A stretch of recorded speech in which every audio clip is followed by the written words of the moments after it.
Alright, we're back for another video. Today's a desk job. Obviously I'm at the desk. It's my Samsung Galaxy S23. Many of the videos on this channel have been filmed on this. I'm filming it from my new S23 Ultra.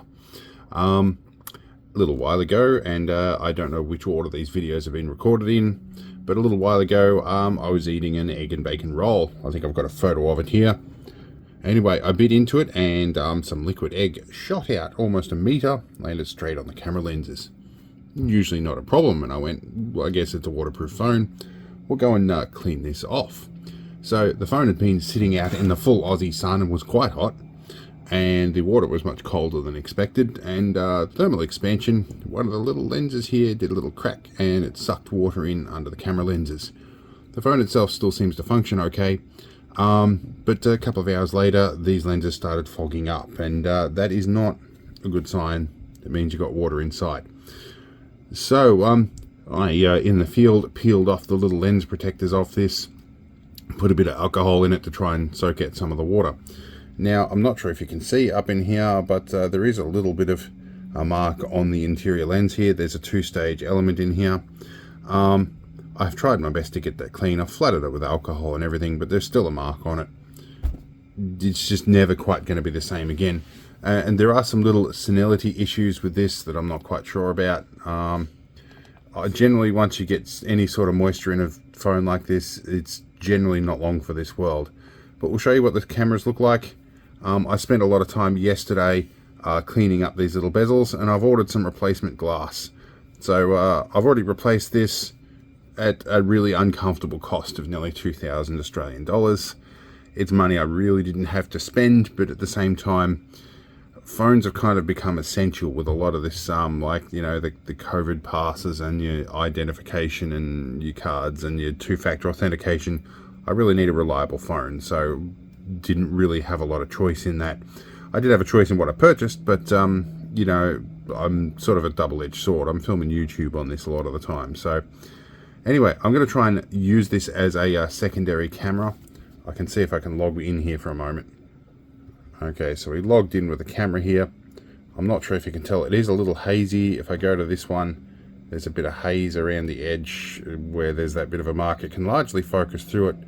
The other two cameras are pretty clear. They're not too bad. So if I put the lens protectors on this, this will probably be good for a secondary camera. And I can still do a lot of the other stuff like high speed and all that sort of thing. So still got some life in it. We're going to see what we can do with that. And yeah, so let's go put these protectors on. Okay, so I had a company send me some of these a couple of days earlier. I ordered two of these, and they've sent me actually the whole set. I'd already ordered two from another company, and that was the max they could supply me. These guys sent me the full kit. And yes, I'm not sure what these ring. I think these are the adhesive gaskets, and they're the top bits. So we put the gasket on first, and then we put that on the top by the look of things. And they've even given me the LiDAR cover as well. I might remove that as well because there's potential that has water under it as well. So we'll see how we go, and we'll fit these in. Now this is like literally the first time I've ever done this, and I've pretty much got one shot of all of these. I feel like I should peel the wax paper off the top of that and position it like that on the paper.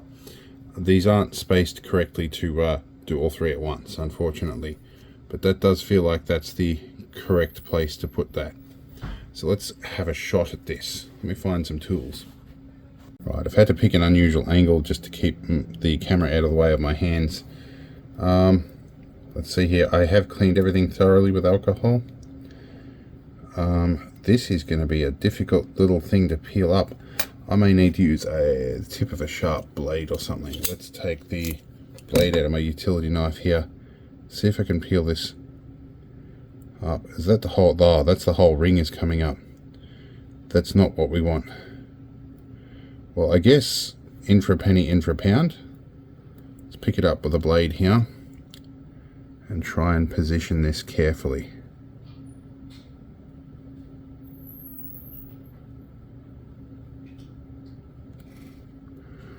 I guess that's about as good as we're going to get. Right, we've got all three in.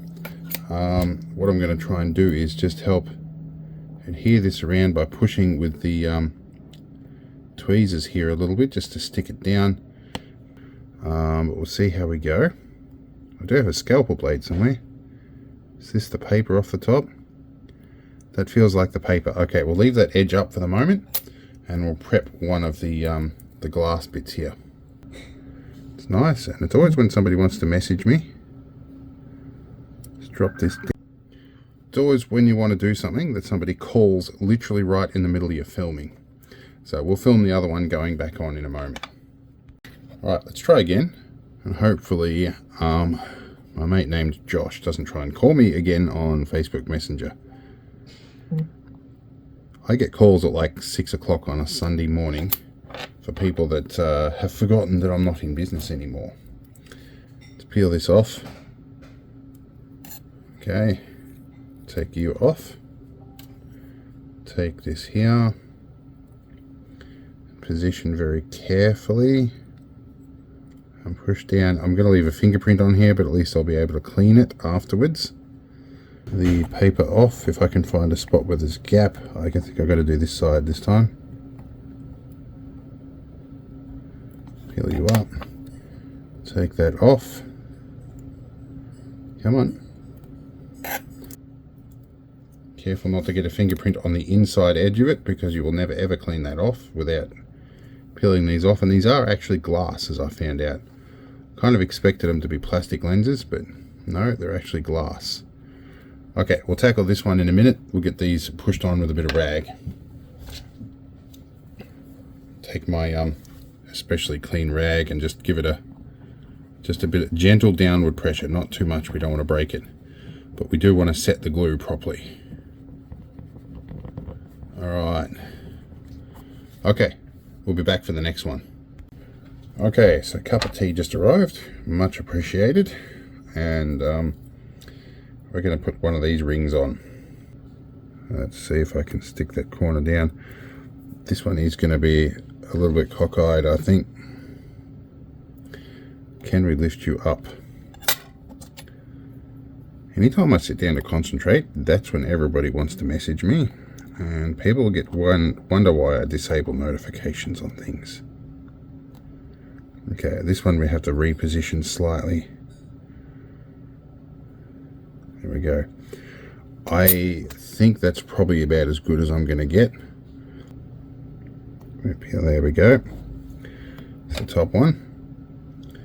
Peel that off. Don't squeeze these too tight, they can bust. Alright. Let's take our little rag here. Do you. Alright. Now, in the next step, I'm going to take a sip of my tea for a bit, and then we're going to peel this out and replace it, being as we have a spare one. Alright, so I'm having a little bit of moment of reflection here. I wonder if I can zoom in, actually. We'll 3 times do this. You can see the top of the LiDAR there.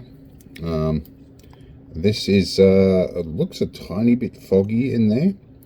I'm not sure. There is another little aperture down here as well. I'm having a bit of a think about this. So when you put this other one in, if I can pick this up, you've got these 2 apertures and they have to be lined up exactly over those things for that LiDAR to function properly. I'm kind of thinking that's going to be a real challenge to put that over that hole. So I think I might leave it. I'm going to check if the LiDAR works well. I think I've got a Smart Measure app in here or something. That should tell me if my LiDAR is working reliably. Okay, I've got the Smart Measure app up and running for a minute. So let's say pick from here,